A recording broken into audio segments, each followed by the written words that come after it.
First ever factory outlet, Chandanagar, Mukunda Jewelers, opening soon. No making charges. ఈ వారం మన guest social కాస్ట్తో కూడిన సినిమాలు తీసిన డైరెక్టర్. 23 సినిమా ప్రధానంగా చెప్తే 1990 నుండి 2000 వరకు రాష్ట్రంలో జరిగిన వరుస సంఘటనలు. చిలకలూరుపేట బస్సు దగ్గర అందులో 23 మంది చనిపోవడం. సార్ ఇట్లా ఒక స్టోరీ ఉంది, అసలు చిలకలూరుపేటలో ఏమైంది తెలుసా ఇదని. చుండూరు ఘటన, చుండూరు మీద ఒకరు చేయాలనుకుంటున్నారు, నువ్వు రైటింగ్ హెల్ప్ ఏమని చేస్తా అంటే అన్న.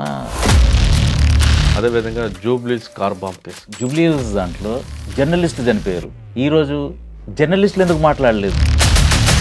మీరు మల్లేశం సినిమా యొక్క బ్యాక్గ్రౌండ్, ఏ టైం ఒక background sir? 7th class, 10th class, 12th class fail అయిన వాళ్ళు ఎవరైతే ఉంటారో. కాదండి, మీరు లక్షల్లో జీతాలు తీసుకుని ఉద్యోగం చేస్తున్న మీరు సాఫ్ట్వేర్ కంపెనీ యూఎస్లో ఈ ఫీల్డ్లోకి రావాలని ఎందుకు అనిపించింది? మన దగ్గర ప్రొడ్యూసర్కి సరిగ్గా వాల్యూ ఇవ్వరు. కానీ ఇప్పుడు 23 సినిమాల్లో మీరు తీసుకున్న 3 డిఫరెంట్ కేసుల్లో మెసేజ్ ఏమి ఇస్తున్నారు? మనం క్వశ్చన్ చేసుకోవాల్సింది ఏంటంటే, ఇప్పుడు ఇక్కడ మీరు చూపిన సినిమాలు అన్నింటిలో కూడా సొసైటీ రోల్ ఏమైనా చూపించారా లేదా? క్రిమినల్ అవుతున్నప్పుడు కూడా మన మన మన రోల్ ఉందండి. ఎప్పుడు ఈ సినిమాకి ఎప్పుడు మా ముందుకు వస్తుందంటే దీని వెనక చాలా కష్టాలు పడ్డారు కదా. చిన్న సినిమాల కష్టాలు వేరే ఉంటాయండి. 8am మెట్రో తర్వాత యాక్చువల్గా నేను సినిమా తీయొద్దు. ఇప్పుడు మీ సినిమాలో కమర్షియల్ ఏముంది? మన దగ్గర ఒకటి చాలా రాంగ్ వర్డ్ వాడతారండి. సార్ ఫైనల్గా చెప్పండి, నెక్స్ట్ కాన్సెప్ట్ ఏం తీసుకుంటున్నారు? This could be my last film. Welcome to I dream. ఈ వారం మన గెస్ట్ సోషల్ కాస్ట్తో కూడిన సినిమాలు తీసిన డైరెక్టర్. ఆయన గతంలో మల్లేశం, అదేవిధంగా ఏ టైం, ప్రస్తుతం 23. మల్లేశం సినిమాలో ఒక చేనేత కార్మికుడు పడ్డ కష్టాలని కళ్ళకు కట్టినట్టు తీశారు. అదేవిధంగా ఏఎంలో అందులో ఒక మహిళ పడ్డ కష్టాలు. ఇప్పుడు 23 సినిమా ప్రధానంగా చెప్తే 1990 నుండి 2000 వరకు జరిగిన రాష్ట్రంలో జరిగిన వరుస సంఘటనలు. చిలకలూరుపేట బస్సు దగ్గర అందులో 23 మంది చనిపోవడం, చుండూరు ఘటన, అదేవిధంగా జూబ్లీస్ కార్ బాంబ్ కేసు. ఈ 3 క్రైమ్ స్టోరీ ఉన్నాయి కాబట్టి పర్టికులర్గా నేను సార్ని మీకు పరిచయం చేస్తున్నా. ఆ 3 క్రైమ్ సీన్లు ఎలా చేశారు, అందులో ఏం సందేశం ఇచ్చారనే విషయాన్ని ఆయన ద్వారా మీకు తెలిపిస్తారు. సార్ నమస్తే అండి. నమస్తే సార్. 1990 నుండి 2000 వరకు మీరు చెప్పిన 3 చిలకలూరుపేట బస్సు దొంగతనం కేసు అవ్వచ్చు, చుండూరు ఘటన అవ్వచ్చు, జూబ్లీస్ కార్ బాంబ్ కేసు అవ్వచ్చు. ఈ 3 సంఘటనలకి డిఫరెంట్ రీజన్స్, ఆరిజిన్ కనిపిస్తుంటాయండి. చిలకలూరుపేట బస్సు దగ్గర వంతే ఇద్దరు దొంగలు చేసే పనికి అన్ఎక్స్పెక్టెడ్గా జరిగిన ఇష్యూకి చనిపోతారు. చుండూరు ఘటన మీకు ఆల్రెడీ దాని వెనక స్టోరీ అందరికీ తెలిసిందే. ఇక జూబ్లీస్ కార్ బాంబు అంటే దాని వెనక ఇంకో స్టోరీ ఉంటుంది. సూరి ఇంట్లో టీవీ బాంబుకి రిటాలియేషన్గా సూరి పరిటాల మీద అటాక్ చేయడం, శ్రీరాములు సినిమా దీనికి. ఈ ముగ్గురు సంబంధించిన 3 సంఘటనలకు సంబంధించిన క్రిమినల్స్ వాళ్ళు చేసిన నేరస్తులందరూ జైల్లో కలవడం అని చూపిస్తున్నారు. అంటే స్టోరీని అక్కడి వరకు తీసుకున్నారా లేదా ఆరిజిన్ వరకు వెళ్ళారా మీరు? ఈ సినిమాకి సంబంధించి మీరు పడ్డ కష్టాలు ఏంటి? ఎందుకు ఈ సోషల్ కాజ్ అంటే న్యాయం మీద తీసుకున్నారా లేదా క్రిమినల్ బ్యాక్గ్రౌండ్ మీద తీసుకున్నారా లేదా ఫ్యాక్షన్ మీద తీసుకున్నారా? అంటే 3 ఫ్యాక్షన్కి, ఒకటి ఫ్యాక్షన్, ఒకటేమో పరువు హత్యలు ఉంటాయి, మరొకటేమో అన్ఎక్స్పెక్టెడ్ ఇష్యూ. ఒకదాని లింక్ ఉండదు. కానీ ఎలా మీరు దీన్ని అంతా చైన్లో తీసుకొచ్చారు? మీరు ఏ విధంగా సందేశం ఇవ్వబోతున్నారు?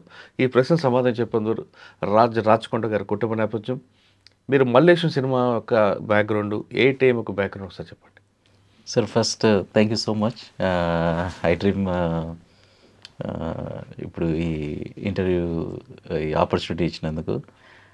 I Dream has a special place sir. ఇప్పుడు but unfortunate thing, TNR sir passed away.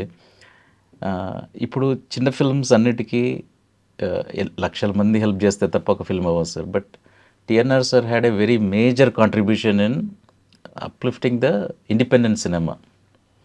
Care of Kancharapalem టీమ్ని తీసుకురావడం, టీంతో చేయించడం, ఇంకొకటి చిన్నది మల్లేశం, ఆల్ దీస్ చిన్న వాళ్ళని ఎంకరేజ్ చేసి ఒక ప్లాట్ఫామ్ ఇచ్చేసి, and then sir used to bring dubbing వాళ్ళని వీళ్ళని, so that lot of these upcoming directors film స్కూల్కి వెళ్ళకపోయినా కొంచెం అరే ఇది ఇట్లా జరుగుతుందంట, క్యాస్టింగ్ ఇలా జరుగుతుందంట, యాక్టింగ్ కోచ్ ఇతను ఉంటాడంట, ఇట్లా ఎంతోమందికి చాలా ఉపయోగపడింది అతనిది. So I miss him and always be grateful to him చేసిన హెల్ప్కి. సో ఇంకొకటి, నేను మీ చాలా పెద్ద ఫ్యాన్ సార్. నేను చాలా ఎపిసోడ్స్ చూసాను ఇవి. స్పెసిఫిక్గా చాలా నచ్చిన ఎపిసోడ్స్ బాలింగం ఎపిసోడ్ సార్. కొన్ని పేర్లు నేను కొన్ని మర్చిపోతాను సార్, అంటే చాలా వీడియోస్ ఉంటాయి కదా. సబ్జెక్ట్ చెప్పండి. ఇంకొక అబ్బాయిది ఏంటంటే ఈ కొంచెం వైలెన్స్ అది ఇది చేసి మర్డర్ కాకపోవచ్చు, తర్వాత పారిపోవడము, మళ్ళీ ఆ డబ్బులు సంపాయి మళ్ళీ ఇక్కడికి వేయడము అంతా చేసి ఇప్పుడు ఉప్పల్లో టీ షాప్ చెప్తున్న అబ్బాయి పోలీస్ వాళ్ళే షాప్ పెట్టించి ఇది చేశారు. So that's a very very nice episode. And the way that you handle it, ఒక సెన్సిటివిటీతో ఒక softer way of talking to them like regular human beings instead of ఒక క్రిమినల్గా అక్కడ పెట్టేసి ఇంటర్వ్యూ చేసేలాగా మీరు ఆ ఇంటర్వ్యూస్ అన్నింటినీ ఒక హ్యూమనైజ్ చేస్తారు. That's the best aspect of it and it can help a few people. అసలు వీళ్ళు ఎందుకు చేస్తారు, ఎందుకు చేసి ఉంటారు, వాళ్ళ ఫ్యామిలీ ఏంటి, ఏం రీజన్స్, సరే చేసేసారు, ఇప్పుడు నెక్స్ట్ ఏంటి, సరే మారదాం అనుకున్నారు, సరే అప్పుడప్పుడు మారదాం అనుకున్న తర్వాత కూడా మళ్ళీ వెళ్ళొచ్చు, మళ్ళీ ఒకసారి మిస్టేక్ అవ్వచ్చు, సరే మళ్ళీ ఇది ఈ ప్రాసెస్ ఏముంటుంది అనేది యాక్చువల్గా మూవీ తీసే ముందు యాక్చువల్గా మిమ్మల్ని నాకు మీ నెంబర్ లేదు, మీ యాక్సెస్ లేదు, యాక్సెస్ ఉంటే మాత్రం ఖచ్చితంగా మీతో కూర్చొని ఇంకా నేర్చుకొని ఇంకా కొంచెం బాగా తీసేవాడిని ఆ సినిమా. ఇంకో మూవీ కలుద్దాం ఇంకా పక్కా సార్. ఒకసారి మనం వెనక్కి వెళ్తే మల్లేశం సబ్జెక్ట్ తీసుకోవడానికి కారణం సార్, నాకు నేను 2006లో ఒక తమిళ్ ఫిల్మ్ చేశాను సార్. 2000లోనే నేను కొంచెం స్టోరీస్ రాయడము ఏమైనా ఇంట్రెస్టింగ్ అనిపించడము అంతవరకు ఉండేది సార్. కాలేజ్ అప్పుడు నేను యూఎస్లో బే ఏరియాకి వెళ్ళినప్పుడు చిన్న ప్రొడక్షన్ అసిస్టెంట్ లాగా ఫుడ్ అంతవరకు చేసిన షార్ట్ ఫిల్మ్ అవన్నీ కూడా అవ్వలేదు, బట్ అట్లీస్ట్ కొంచెం వరకు నేర్చుకోవడం అక్కడ నుంచి. తర్వాత నేను 2006 తమిళ సినిమా చేశాను ఒకటి, జయరాజ్ సార్ అని డైరెక్టర్తో పెట్టి, award winning director, Malayalam director, చాలా మంచి అతను. అది బాగానే రివ్యూస్ బాగానే వచ్చాయి కానీ కంప్లీట్లీ డిజాస్టర్. అది రాసి సార్ వీళ్ళందరినీ పెట్టి డిజాస్టర్ ప్రొడక్షన్ వైజ్, అసలు సినిమాలు వద్దు అని అనుకొని వెళ్ళిపోయి అసలు నాకు సంబంధం లేదు. అండ్ హ్యాపీ సైడ్ ఉండేది సార్ ఈ అది ఫైనాన్షియల్గా కానీ అన్నీ కానీ. కాదండి, మీరు లక్షల్లో జీతాలు తీసుకుని ఉద్యోగం చేస్తున్న మీరు సాఫ్ట్వేర్ కంపెనీ యూఎస్లో ఈ ఫీల్డ్లోకి రావాలని ఎందుకు అనిపించింది? జస్ట్ రైటింగ్ ఒకటి ఇంట్రెస్ట్ సార్. ఓహో. సో సరే ట్రై చేద్దాము అని ఒకటి. డైరెక్షన్ ప్రొడక్షన్ అనేది అసలు ఇంట్రెస్ట్ లేదు, double point of view production అసలు ఇంట్రెస్ట్ లేదు, అది నా సబ్జెక్ట్ కాదు. అది లేకపోతే బిజినెసే చేసుకునేవాడిని కాదు సార్. బిజినెస్ ఫస్ట్ ప్రొడ్యూసర్కి వన్ ఆఫ్ ద చాలా producer does so many things sir. మన దగ్గర ప్రొడ్యూసర్కి సరిగ్గా వాల్యూ ఇవ్వరు కానీ producer is very important. But it's not just money, ఎన్నో ఉండాలి, బట్ బిజినెస్ మ్యాన్ లాంటి ఆలోచన కూడా ఉండాలి. అది నాకు లేదు కాబట్టి అసలు నా అన్ఫిట్ ఫర్ ప్రొడక్షన్, తప్పదు కాబట్టి చేసుకోవడం. కానీ ఇప్పుడు అసలు నాకు అసలు ఒక క్వాలిటీ లేదండి. డైరెక్షన్ కూడా నాకు పెద్దగా చేసేయాలి అట్లాంటిది అప్పుడు థాట్ లేదు. ఇప్పుడు ఫర్ వాట్ ఎవర్ రీజన్ రాసిన వాళ్ళందరూ డైరెక్షన్ అనేది ఇక్కడ ట్రెండ్ ఉంది, బట్ అట్లా కాదండి. కొంతమంది ఓన్లీ రైటింగే కావాలనుకుంటారు, అలానే ఉండేవాడిని నేను. మల్లేశంది నేను టెట్ టాక్ దగ్గర చూసిన తర్వాత అనిపించింది, నేను కనెక్ట్ అయిన పాయింట్ ఏంటంటే వీవింగ్ ఇవన్నీ ఒక వంతు వరకు అండి, బట్ అన్నిటికన్నా మెయిన్ పాయింట్ నేను కనెక్ట్ ఏంటంటే నేను ఫెయిల్ అయ్యి ఆపేసాను, అతను ఫెయిల్ అయ్యి ఆపలేదు కదా. So that was the inspiration for me connect కావడానికి. మళ్ళీ ఒకసారి ట్రై చేసి కదా అని అనిపించి తర్వాత ఇన్స్పిరేషన్ మీదే చేస్తే అయిపోయింది కదా అని స్టార్ట్ అయిందండి. తర్వాత సార్తో మాట్లాడుతూ అన్నీ చేస్తూ ఓ మై గుడ్నెస్ అసలు ఇది ఏంటి, అసలు ఎక్కడి నుంచి స్టార్ట్ అవుతుంది, ఏం ప్రాబ్లం ఏంటి అన్నీ మాట్లాడుతూ రాసి అన్న తర్వాత నేను తరుణ్ మంచి ఇట్లాంటివి అప్పుడు అప్కమింగ్ ఉన్నారు కదా సార్, వాళ్ళతో చేద్దాము అనేదానికి తర్వాత ఒకటి రెండు తర్వాత అనిపించింది ఎంతైనా ఇచ్చేసిన తర్వాత మళ్ళీ మనం ఇంటర్ఫియర్ అవుతే బాగుండదు. బట్ నేను హెవీలీ ఇన్వెస్టెడ్ ఉన్నా, ఈ స్టైల్లో చెప్పాలి, ఇప్పుడు రెగ్యులర్ కమర్షియల్లో చెప్పొద్దు అని. ఆ కాన్ఫ్లిక్ట్తో నేను అయ్యానండి, అంతేగాని నాకు అవ్వాలి అయిపోవాలి ఏదో అట్లా అనేది ఏం లేదు. ఇది నేను మిగతా వాళ్ళు మళ్ళీ ఈ రాసిన విజన్ లాగా ఆలోచించకుండా ఒక టిపికల్ తెలుగు ఫిల్మ్ తప్పేం పట్టట్లేదు సార్, కాకపోతే దీని సబ్జెక్ట్ వేరే ఆనెస్టీగా చెప్పాలి, నాట్ లైక్ ఈ ఫార్ములా లాగా రొటీన్ అట్లా చెప్పొద్దు అనే దాంతో వేరే డైరెక్టర్ దగ్గరికి వెళ్ళినప్పుడు ఫస్ట్ వెళ్దామని అనుకుని తరుణ్ అయితే బాగుంటుంది అనుకున్నా, కొంచెం సెన్సిబుల్, అప్పుడు అప్కమింగ్ శేఖర్ కమల వీళ్ళందరూ ఉన్నారు కానీ వాళ్ళు అప్పుడు కొంచెం హయ్యర్ స్టేజ్ కదండి, మనం అప్రోచ్ కాలేం కదా. తరుణ్ వాళ్ళు అయితే మనం అప్రోచ్ అవ్వచ్చు. సో అక్కడ నుంచి కాదు జస్టిస్ చెయ్యరేమో ఎవరైనా వేరే వాళ్ళు అనేది స్టార్ట్ అయిందండి. బట్ ఐడెంటిఫై కావడానికి ఏంటంటే ఫెయిల్యూర్స్ అప్పుడు నేను ఎట్లా గివప్ చేశాను, అరే ఇతను చేయలేదు కదా, తప్పేముంది ఒకసారి ఫెయిల్ అవుతాం, అప్పుడు అదొకటి ఐడెంటిఫై చేసుకోవడానికి అండి. ఒక టార్గెట్ ఆడియన్స్ని ఎన్నుకోవాలండి. అంటే నేను కొంతమంది అంటారు కదా ఇప్పుడు సినిమా నా కోసమే చేస్తాను అనేది, నేను అంటే నమ్మనండి. కాకపోతే ఏంటంటే ఇప్పుడు ఒక పెద్ద మూవీ ఉంటుందండి బాహుబలి, వాళ్ళు ఏంటంటే అందరు చూడాలి అని చేస్తారు. చిన్న సినిమాలకి అది పాసిబుల్ కాదు. సో మనం టార్గెట్ ఆడియన్స్ని పెట్టుకోవాలండి. మన సినిమా ఇప్పుడు ఎవరి కోసం చూస్తున్నారు? నేను మలేషియన్స్ టార్గెట్ ఆడియన్స్ పెట్టుకుంది ఎవరంటే అండి 7th class 10th class 12th class fail అయిన వాళ్ళు ఎవరైతే ఉంటారో, 6th క్లాస్ ఫెయిల్ అయిన అతను ఉన్నాడు, మళ్ళీ చేసుకున్నాడు, ఎన్ని ఫెయిల్ అయినా ట్రై చేసుకున్నాడు, మంచిగా సెటిల్ అయ్యాడు, పద్మశ్రీ తెచ్చుకున్నాడు. సరే మిగతా వాళ్ళు పద్మశ్రీ అవసరం లేదు కదండి. అవును, 10th ఫెయిల్ అయినా ఉంటాడు, మేబీ డ్రైవ్ చేసుకుంటాడు, లేకపోతే ఇంకొక జాబ్ చేసుకుంటాడు, మళ్ళీ సాఫ్ట్వేర్ చేసుకుంటాడు, డిప్లొమా చేసుకుంటాడు, మళ్ళీ డిగ్రీ చేసుకోవచ్చు, 1,00,000 చేసుకోవచ్చు. బట్ ఆ టైం ఇప్పుడు మనం పెద్దగా అయిన తర్వాతే I was an adult when I fail, right? మనకు లాసెస్ ఇవన్నీ వచ్చినప్పుడు బయటపడతాం. 3-4 years ఎవరైనా బయటపడతారు కదండి. అంటే అపజయం విజయానికి తొలిమెట్టు అనేది మీరు నమ్మారు సార్? ఒక అపజయం విజయానికి తొలిమెట్టు.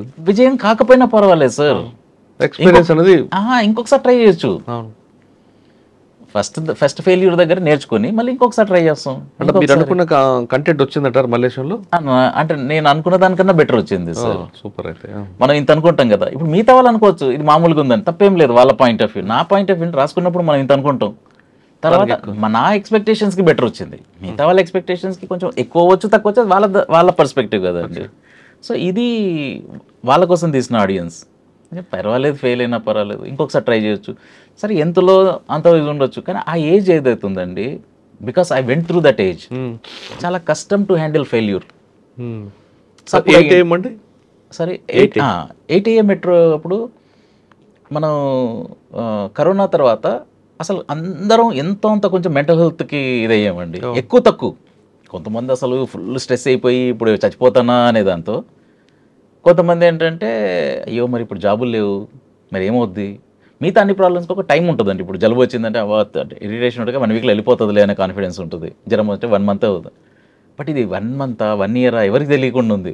So every one went through anxiety, every one went through stress. But అంత లెవెల్ కాకపోవచ్చు. సో దట్ వాస్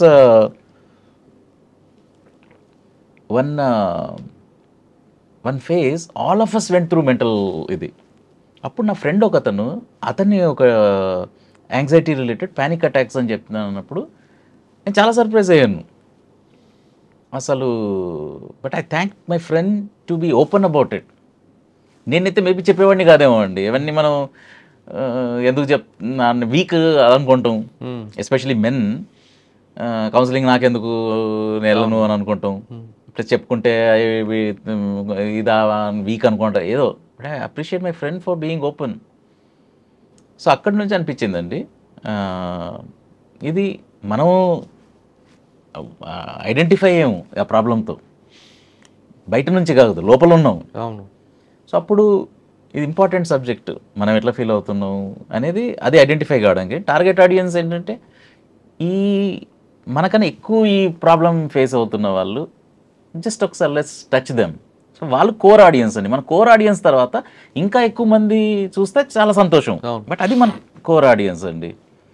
సో అది మల్లాది సార్ది అందమైన జీవితం లైన్ తీసుకుని సార్ దగ్గర రైట్స్ తీసుకుని అప్పుడు అది మల్లాది కృష్ణమూర్తి సార్ది అందమైన జీవితం బుక్ అండి. సో తెలుగులో ట్రై చేశాను, యాక్టర్స్ ఎవరు కూడా అసలు ఈ సబ్జెక్టు సుత్తి అది ఇది అంటే మళ్ళీ అప్పుడు హిందీ యాక్టర్స్ పట్టుకొని వాళ్ళతో హిందీలో చేశానండి. సో ఇది కంప్లీట్ డిజాస్టర్ అండి. ఓటీటీలో బాగానే ఉంటుంది కదండి. ఓటీటీ వాళ్ళు మనకి అడ్వర్టైజ్మెంట్ బేస్ అది ఇదని ఇచ్చారు, కానీ అది వ్యూస్ యూట్యూబ్లో వ్యూస్ బాగానే ఉంటుంది. అదే అండి లక్కీగా ఏంటంటే అట్లీస్ట్ అది వెళ్ళినందుకు తర్వాత 2 yearsలో చూశారు పీపుల్.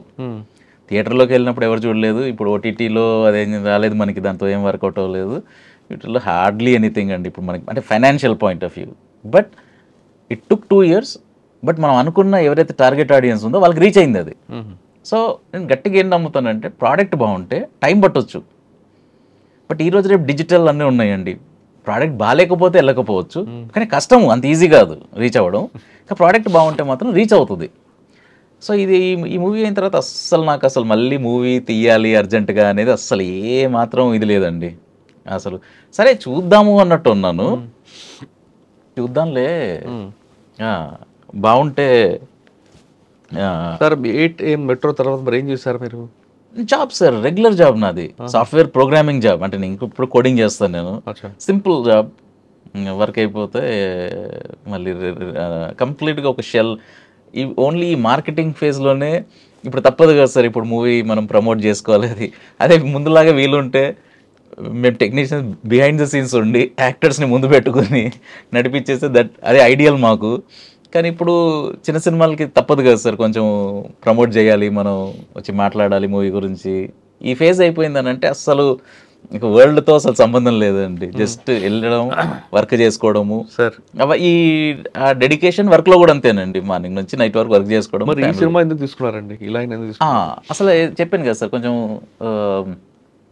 మూవీ వర్కౌట్ అవ్వలేదు కాబట్టి. ఈ 2 సినిమాలు మీకు ఫైనాన్షియల్ లాస్ అయి ఉంటుంది కదా? అది సెకండ్ అయితే 0 అండి, 0. సో అసలు అందుకనే చూద్దాంలే మళ్ళీ 2-3 సంవత్సరాలకి ఎప్పుడైనా. దీంట్లో first you have to forget that, right? కానీ the happiness is after 2 years దానికి మనం ఎవరికైతే రీచ్ అవ్వాలనుకున్నాం వాళ్ళకి అయ్యామండి. మూవీ తీసినందుకు రిగ్రెట్ ఏం లేదు, కాకపోతే అరే థియేటర్లో ఒక 4 చూసి, లేకపోతే మంచి ఓటీటీ ప్లాట్ఫామ్ తీసుకొని మనకు కొంచెం అట్లీస్ట్ సగమో ఎన్నో వస్తే కొంచెం సాటిస్ఫాక్షన్ ఉండేది అనేది ఉండేది. But otherwise I'm very happy అండి. కాకపోతే తీయాలి అనేది మళ్ళీ నాకు అసలు లేదు.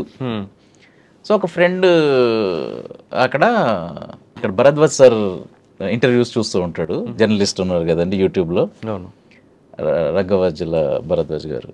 అతనిది ఇంట్రెస్ట్ ఉండి అతను వచ్చి కలిసాడు, లంచ్కి తీసుకెళ్తాను సార్ అని వెళ్ళి మాట్లాడితే, సార్ ఇట్లా ఒక స్టోరీ ఉంది అసలు చిలకలూరుపేటలో ఏమైంది తెలుసా ఇదని.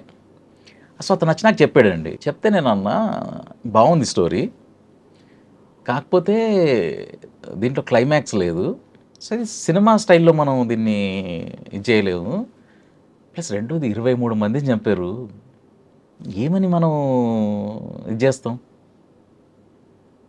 ఒక్కరా ఇద్దరా? మళ్ళీ అది బర్న్ టు డెత్ అనేది it's the most painful death అండి.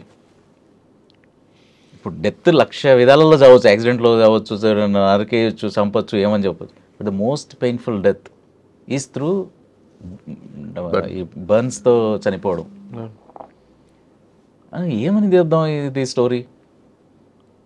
సపోర్ట్ చేయలేము, వీళ్ళని రీడింగ్ చేయలేము, కానీ ఆ డెప్త్కి వెళ్ళినప్పుడు మాత్రము ఎందుకు చేస్తారు అసలు, ఏంటి బ్యాక్గ్రౌండ్ ఎందుకు ఉంటుంది? సార్ తప్పు చేశాడు, తప్పు చేసిన తర్వాత లోపల ఎట్లా ఉంటుంది, శిక్ష ఎంత ఉంటుంది, ఎంత శిక్ష పడాలి, ఎంత పడొద్దు, తర్వాత చేంజ్ ఎట్లా అవుతారు, చేంజ్ అవ్వచ్చా, ఇవన్నీ చూసినప్పుడు కొంచెం స్టోరీ ఉందనిపించిందని. అయినా కాన్ఫిడెన్స్కి లేదు నేను.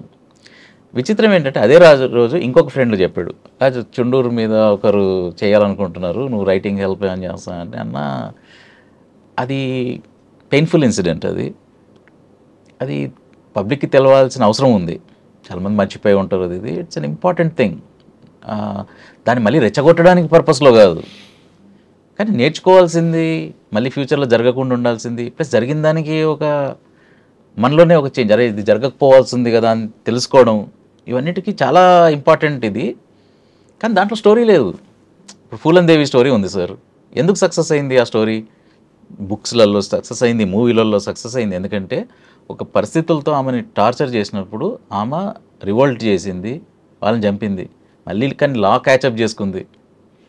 ఎందుకంటే ఇంతమంది చంపారు, సో మరి వాళ్ళు చంపడం కరెక్టా రాంగా అనేది మనం ఎవరూ రైట్ రాంగ్ చెప్పలేము. అవును. కానీ అంతకన్నా ఎక్కువ మందిని ఇప్పుడు చంపుతా అంటే మళ్ళీ అది కరెక్టా రాంగా అని మనం చెప్పలేము. మళ్ళీ ఈమె చంపినందుకు ఈమెకి మళ్ళీ ఎన్కౌంటర్లో ఇదైంది. మరి అట్లీస్ట్ ఒక స్క్రీన్ ప్లే ఫార్మాట్ ఉందండి, ఒక తప్పు చేయడము, దానికి రివెంజ్ తీసుకోవడం కరెక్ట్, పొయిటిక్ జస్టిస్, అది ఆమెకు హక్కు ఉంది.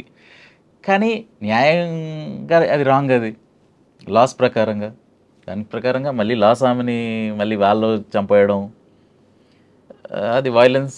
ఎట్లా నువ్వు రైట్ ఉన్నా రాంగ్ ఉన్నా మళ్ళీ వైలెన్స్.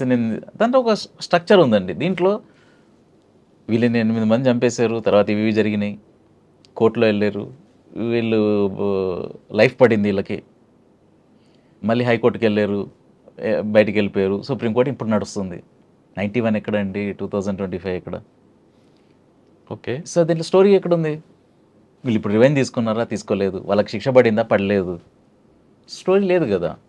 సో అందుకనే లేదండి అని అన్న. బట్ రాత్రి ఆలోచిస్తున్నప్పుడు ఇవన్నీ కలిపితే ఒక స్టోరీ ఉంది అనే ఒక ఐడియా వచ్చిందండి. సో దెన్ ఇది ఫామ్ చేయడానికి. బట్ దీంట్లో మెయిన్గా ఐడెంటిఫై చేసుకోవడానికి రీజన్ ఏంటండి, నేను నా లక్ ఏంటంటే ఆల్మోస్ట్ ఒక 21, 22 ఆ ఏజ్ తర్వాత నుంచి లక్కీగా, అంటే మన పరిస్థితులు బాగాలేకపోతే మనం దేంట్లోనైనా ఇరుక్కోవచ్చు కదండి. లక్కీగా నేనేమి మిస్టేక్స్ ఏమి పెద్దగా నేను చేయలేదండి. ఇప్పుడు ఒక 3-4 ఏమున్నాయో దానికన్నా ముందే ఆ ఫేజ్లో చాలామంది అండి because of hormonal issues, peak hormonal ఇది ఉంటాం. రెండోది ఏంటంటే పీపుల్ గమనించింది ఏంటంటే అబ్బాయిలు కొంచెం లేట్గా ఇక్కడ ఈ పార్ట్ ఆఫ్ ద థింగ్కి ప్రీఫ్రంటల్ కార్టెక్స్ ఉంటుందండి, పిఎఫ్సి ఏంటంటే ఇది చేస్తే మనకి వాళ్ళకు మళ్ళీ మనకి ఇది ర్యాష్గా డ్రైవ్ చేయొద్దు ఎందుకంటే కింద పడిపోతామేమో, ఈ మెకానిజం, ఫీడ్బ్యాక్, విజ్డమ్ ఇవన్నీ మెల్లిమెల్లిగా ఇది చేస్తే అదో ఒకటి డేంజర్ అది ఇదని ఇది మెల్లిగా డెవలప్ అవుతుందండి. ప్లస్ అందరూ ఒకటిలాగా ఎందుకు ఉంటారండి, ఎక్కువ తక్కువ. బట్ మెజారిటీ ఆఫ్ టీనేజర్స్కి అడ్రినలిన్ రష్ ఒకటి, హార్మోనల్ పీక్లో ఉండడం, ఈ ప్రీఫ్రంటల్ కార్టెక్స్ ఫుల్లీ డెవలప్ కాకపోవడం, 21, కొంతమందికి 22, 23, 25 వరకు మెల్లి కుదురొస్తుంది. ఎందుకంటే ఇది ఫుల్లీ డెవలప్ అవుతుంది. అందుకనే వెస్ట్రన్ కంట్రీస్లో మొత్తం రీసెర్చ్ చేసిన తర్వాత ఇది ఏమీ మిత్ కాదు, ఏదో థియరీ కాదు, ప్రాక్టికల్గా బ్రెయిన్ పార్ట్ ఇది అవుతుంది అనేది కంక్లూడ్ అయిన తర్వాత అన్ని కంట్రీస్ రీసెర్చ్ 16, 17 కన్నా ముందున్నవి ఇది లేదు కాబట్టి ఫుల్గా వాళ్ళని కూడా మనం చేయలేము, ప్లస్ వాళ్ళకి ఛాన్స్ ఉంది వాళ్ళని మనం ఇది చేసుకోవాల్సిందే అని పెద్ద పెద్ద కేసులలో కూడా ఇయ్యరండి. రేర్ కేసెస్లో మైనర్ని మేజర్గా ట్రీట్ చేసేస్తారు, కానీ జనరల్గా సింపథెటిక్ ఉంటాం. మనం అందరం కూడా ఇప్పుడు నాకు ఐడెంటిఫై కావడానికి ఏంటంటే ఆ ఇద్దరు యూత్తో నేను ఆ 2-3 మిస్టేక్స్ ఏవైతే అన్నానో కాలేజీలో ఉన్నప్పుడు, I'm not proud of any of those 2-3 mistakes అండి. కొంతమంది ఏంటంటే ఇప్పుడు చెప్తారు అసలు నేను తెలుసా అసలు కాలేజీలో ఉన్నప్పుడు నేను అట్లా చేసి అని. ఇప్పుడు ఫర్ ఎగ్జాంపుల్ ఇప్పుడు మీ స్టూడియోలో అక్కడిక్కడ కూడా ఫిల్మ్ మేకర్ నేమ్స్ వేస్ట్ అండి, ఎందుకు అవసరం లేదు కదా. And I'm a big fan of him for some reasons, of course I have some. But నేను కాలేజ్లో ఉన్నప్పుడు గుండాలతో తిరిగేవాడిని తెలుసా అది ఇది అని అంటే there is nothing to be feel great about it. ఇది if you go to psychological aspect of it, కాలేజ్లో ఉన్నప్పుడు గుండాలతో ఎందుకు తిరిగేవు, ఎందుకంటే you don't have the power to say నేను ఒక్కడినే ఎనఫ్ అని కాదు, నువ్వు ఇంకొకరు గుండాల దగ్గరికి వెళ్తున్నావు, నువ్వు వాళ్ళతో కలుస్తున్నావు, వాళ్ళ పవర్తో నువ్వు కూడా పవర్ఫుల్ అని ఫీల్ అవుతున్నావు. There is always psychological thing with the person also doesn't know why he is doing అండి. గుంపు నీకు ఎందుకు కావాలి, అప్పుడు ఇంకొక గ్యాంగ్ పెట్టుకోవాలి, నువ్వు ఏమైనా పేరు పెట్టుకోవచ్చు, ఫ్రెండ్షిప్ అనొచ్చు, ఇంకేమనొచ్చు. బట్ ఆ ఇన్ఫీరియారిటీ కాంప్లెక్స్తో వచ్చే ఇవన్నీ దెర్ ఇస్ అది న్యూరో సైన్స్ ఇస్ అది వేరే సబ్జెక్ట్ అండి. But the point is I'm not proud of any of the 3-4 mistakes that I did before that. కానీ ఇప్పుడు వీళ్ళు ఎందుకు చేస్తారు అనేది కొంచెమే నేను అర్థం చేసుకోగలుగుతాను, ఎందుకంటే నేను ఆ ఫేజ్లోకి వెళ్ళి వచ్చాను కాబట్టి. సో నాకు కొంచెం సాఫ్ట్ కార్నర్ ఉంటుంది, తప్పు చేశారు బట్ ఎందుకు చేసి ఉంటారు అని ముందుకు వెళ్తే, నా లైఫ్లోనే ఆ 2-3 మిస్టేక్స్ ఏదైతే ఉన్నాయో కొంచెం బ్యాడ్ లక్ ఉంటుంటే I could have been in prison. అదృష్టం కదండి, మన జెనెటిక్ ఉంటుంది ఒకటి, మన జెనెటిక్ పుట్టినప్పుడు మన ఎలా అనేది మన పాస్ట్ జెనెటిక్స్ ఉంటుంది, రెప్టిలియన్ బ్రెయిన్ ఉంటుంది, సర్వైవల్ కోసం ఎన్నో రకరకాల వీటితో మనం వచ్చాము, అవన్నీ ఇన్ఫ్లుయెన్సెస్ ఉంటాయి. మనం ఏ అట్మాస్ఫియర్లో పుట్టాము, మన పేరెంట్స్ ఏంటి, మనకు ఫ్రెండ్స్ ఎవరు, ఈ లక్ష కారణాల రీజన్స్తో మనం ఒక్కొక్క నెక్స్ట్ యాక్షన్ జరుగుతూ ఉంటుంది. సో కొంచెం మనం ఆ ఫేజ్లోకి వెళ్ళొచ్చాం కాబట్టి ఈ ఇద్దరి మీద కొంచెం ఐ కుడ్ అండర్స్టాండ్. కానీ ఇక్కడ సమర్థించట్లేదండి వీళ్ళు చేయడం రైట్ రాంగ్, బట్ ఎందుకు చేసి ఉంటారు.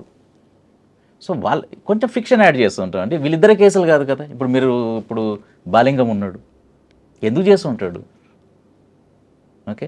నెక్స్ట్ ఇంకొక అబ్బాయి ఎవరైతే ఉప్పల్లో చేస్తున్నాడు, ఎందుకు చేసి ఉంటాడు. సో వీళ్ళందరివి why they would have done, ఎందుకు, ఇవన్నిట్లలో మీరు చూస్తూ ఉంటే we as society we are also responsible for their mistakes అనేది తెలుస్తుంది మనకి. మరి జూబ్లీ స్కార్పాప్ ఎంత తీసుకున్నారు అందులో? దీంట్లో ఏంటండి, చుండూరు దాంట్లో ఇంటెన్షన్ అనేది ఇంపార్టెంట్ అండి ఎప్పుడైనా. It was a pre planned massacre. తప్పు ఏదైనా కావచ్చండి. పిల్లలు థియేటర్లో కాలు తగిలిందా, అమ్మాయిని ఏడిపించారు, అవన్నీ కామన్. మనం అందరం ఆ సుత్తిలో నుంచి బయటకు వచ్చిన వాళ్ళమే. అందరం విచక్షణ జ్ఞానం ఏం లేకుండా మనం ప్రవర్తించింది ఆ కాలేజ్ టైంలలో, ఏజ్. బట్ దాంట్లో పెద్దలు ఇన్వాల్వ్ అయిపోయి అదైపోయి ఇదైపోయి ఇవన్నీతో ప్లాన్ చేసి చంపింది వేరే అండి. అది అక్కడ లోవర్ కోర్ట్ లైఫ్ పడింది, హైయర్ కోర్టు వదిలేసింది. వీళ్ళిద్దరి విషయంలో దొంగతనం చేద్దాం, మిస్టేక్ అయింది, ఏదో చేద్దాం, సరే ఎగ్జాక్ట్ జరిగింది ఎవరికి తెలియదు కదండి. వీళ్ళేమో మేము అన్ఇంటెన్షనల్ అంటారు. ఛార్జ్షీట్లో ఏం క్లారిటీ లేదు, విట్నెసెస్కి ఎందుకు తెలుస్తుంది అంత గందరగోళంలో. But doesn't matter what the truth is, which will never know. కాకపోతే డెత్ సెంటెన్స్ పడింది.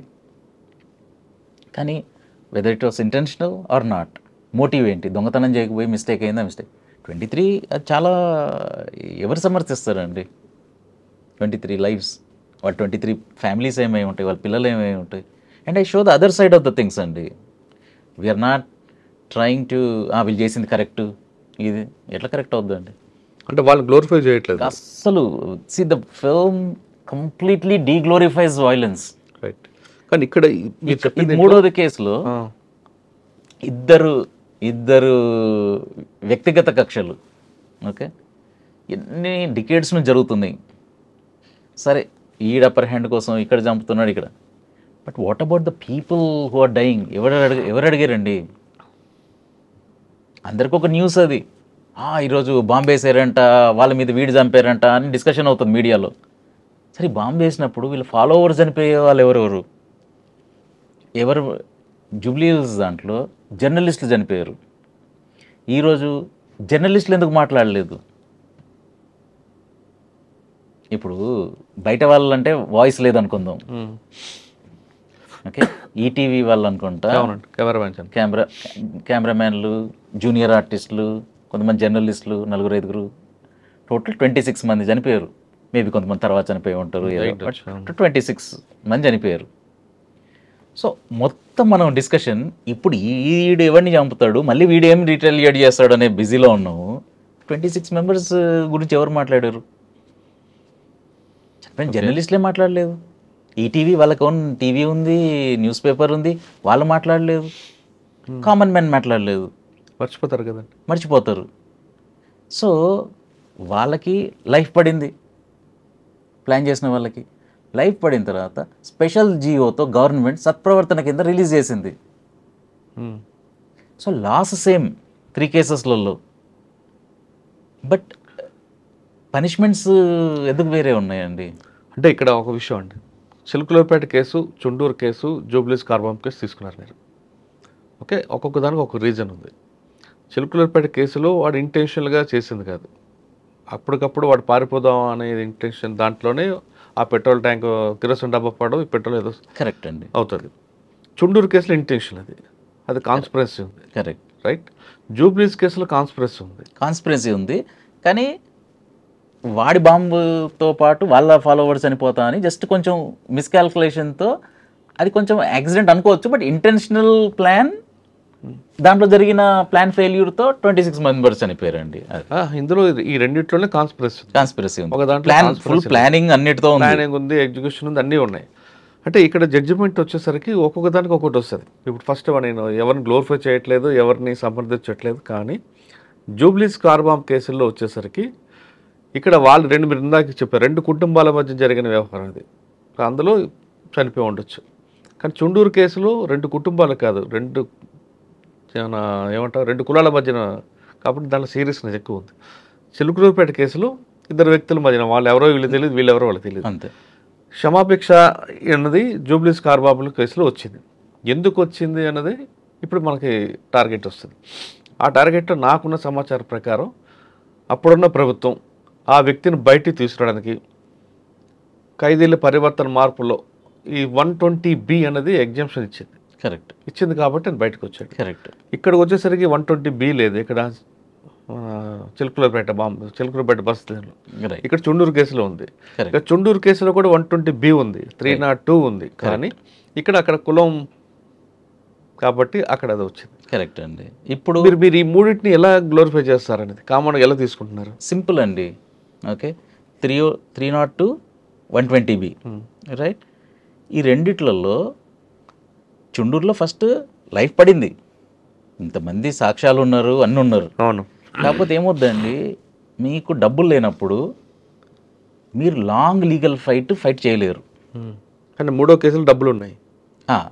ఫస్ట్ కేసులో చూసుకుంటే ఇప్పుడు మీరు ఆవేశంలో ఉన్నారు అంటే బాధితులు.